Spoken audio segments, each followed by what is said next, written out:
అందరికీ నమస్తే అండి. ఈ నిమ్మకాయ వక్కలు సంవత్సరన్నర అయితుందండి నేను కోసేసి ఎంత ఫ్రెష్‌గా ఉన్నాయో చూడండి.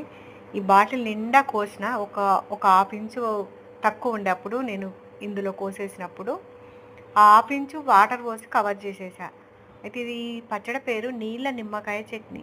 అయితే ఈ వక్కలు కోసినంక దానికి సరిపడా ఉప్పు కలిపి ముక్కలు మునిగేదాకా ముక్కల పైన హాఫ్ ఇంచు నీళ్లు వచ్చే వరకు పోయాలి. పోసి ఒక 10 రోజులు బయటనే ఉంచి 2, 3 రోజులకు ఒకసారి కలుపుకుంటూ ఉండాలి. అట్లా డే బై డే అట్లా కలిపి పెట్టేసుకొని 10 రోజుల తర్వాత మొత్తం కలిపేసి మనం ఫ్రిడ్జ్‌లో పెట్టుకుంటే ఇలా చిక్కగా అయిపోతది సూపు. మనం చూడండి ఎంత చిక్కగా ఉంది. అసలు ఇందులో నీళ్లు కలిపినా అన్న సంగతి మీకెవరికీ తెలియదు నేను చెప్పేదాకా. ఇలా ఇట్లా కోసి పెట్టుకుంటే పుల్లగా కాకుండా చాలా కమ్మగా ఉంటుంది. మీరు కూడా ఇలా ట్రై చేయండి. ఈ ఈ విధానము నేను ఈ యూట్యూబ్‌లో చూసే నేర్చుకున్నాను. శై శైలజ శైలజ కాదు. శైలాస్ కిచెన్.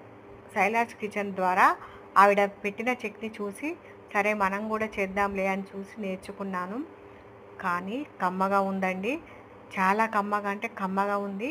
ఈ బాటిల్ నిండా ఉండే వక్కలు అప్పుడు కొన్ని ఇలా తాలింపు పెట్టుకొని తింటుంటే చాలా బాగుంటుంది. పుల్లగా కాకుండా చాలా కమ్మగా ఉంటుంది.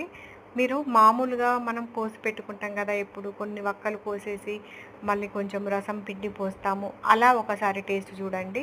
ఆ టేస్ట్ మన అందరికి తెలిసిందే. ఇట్లా కూడా ఒకసారి చేయండి. అస్సలు ఖరాబ్ కావు. నీళ్ళు పోసినా కదా ఖరాబ్ అయితాయేమో అనుకోకండి. 10 రోజుల తర్వాత మనం ఫ్రిడ్జ్‌లో పెడితే ఖతం అయిపోతది. బావుంటది.